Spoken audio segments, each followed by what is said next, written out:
When my best friend nearly killed me, I smiled instead of screaming. I don't know why I smiled. Maybe it was shock, maybe it was disbelief, or maybe, deep down, I already knew this day might come. But it hurt, more than I could ever put into words. We had been inseparable for years. I trusted her more than anyone in the world.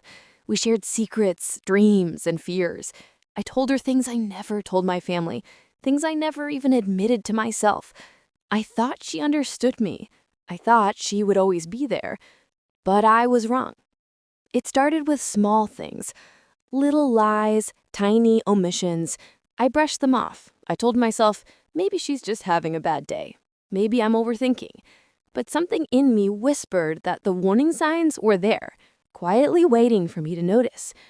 The day it happened, I was alone at home. The rain was tapping softly against the window. I remember the smell of wet earth, mixed with the faint aroma of tea I had made earlier. Everything seemed normal. The world outside my window was calm, but inside, everything was about to change. When I heard her footsteps at the door, my heart beat fast. She smiled, the same smile she always wore, that smile that once made me feel safe. I had no idea what was coming. One moment I was laughing at a memory from our childhood. The next, I was fighting for my life. I never imagined someone I loved could hurt me like this. I never imagined betrayal could feel so cold, so precise. And yet, here I was, shaking, confused, wondering how I had been blind for so long. Even now, when I think about it, I can feel the fear, the confusion, and the shock. But I also remember the moment I decided I wouldn't let this break me. I wouldn't let her take my peace, my spirit, or my heart. I grew up in a small town, the kind where everyone knows everyone else. I was an ordinary girl with ordinary dreams. But my friendship with her, that was extraordinary. Her name was Lisa. We met in high school on the first day of 10th grade. I had just moved into the area, shy and nervous. She came up to me with that bright, confident smile and said, "Hey, I've got your back." From that day on, we were inseparable. We laughed together, cried together, and shared every secret. She was the sister I never had. We spent summers at each other's houses, late nights whispering under blankets, talking about love, school, and the future. She knew everything about me, my fears, my hopes, the dreams I didn't even tell my parents. And I knew her the same way. Our families became close too. My parents trusted her completely, and I trusted hers. We celebrated birthdays together, went on holidays together. I thought that kind of connection lasted forever. But, like all stories, there were cracks we didn't see at first. She was ambitious, maybe too ambitious. She wanted to succeed at any cost. At first, I admired it, but then I started noticing small things. Little lies, tiny omissions. I brushed them off. I told myself maybe she's just having a bad day. Maybe I'm overthinking. But something in me whispered that the warning signs were there, quietly waiting for me to notice. The weeks after the party were tense. Things started to unravel slowly, almost imperceptibly. She began showing up at odd times, sometimes uninvited. Sometimes she would ask about my plans in ways that felt probing, invasive. I tried to brush it off. I told myself she's just concerned. I told myself. But the truth was, she was changing. Conversations that used to be easy and fun became tense. I would feel her eyes on me, studying me. There was a possessiveness I hadn't noticed before. One evening, I remember she asked, "Do you really need to see him again?" I froze. My heart raced. "What do you mean?" I asked cautiously.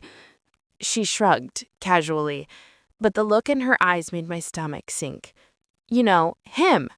The one you've been talking to. Do you really need to keep seeing him?" I felt anger rise, but also confusion. "Lisa, it's none of your business," I said, trying to keep my voice steady. Her smile was cold. "Everything is my business," she whispered, almost like a warning. That night, I lay awake in bed, my thoughts spinning. The friend I trusted the most was now watching my every move, and I didn't know why. It escalated slowly.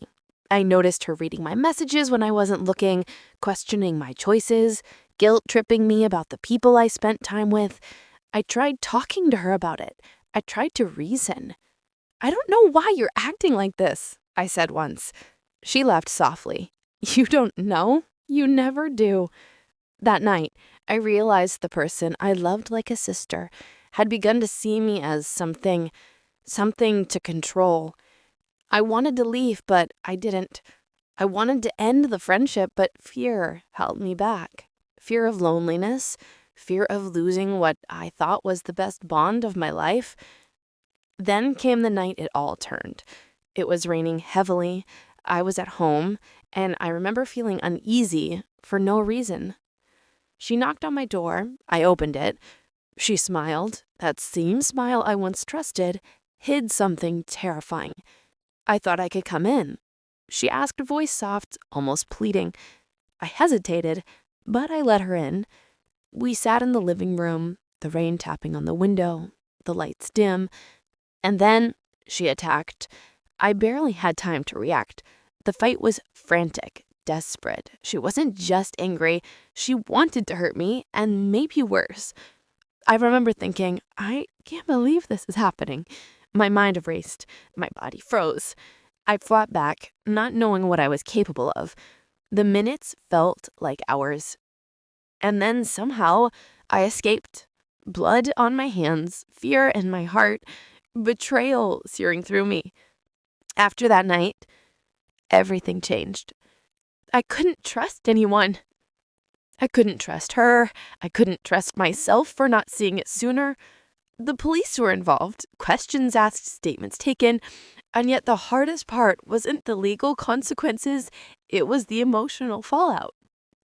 The grief, the disbelief. I replayed the event in my mind over and over. How did I not see it?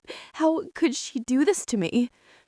I thought about the years of friendship, the secrets we shared, the laughter, all of it tainted now.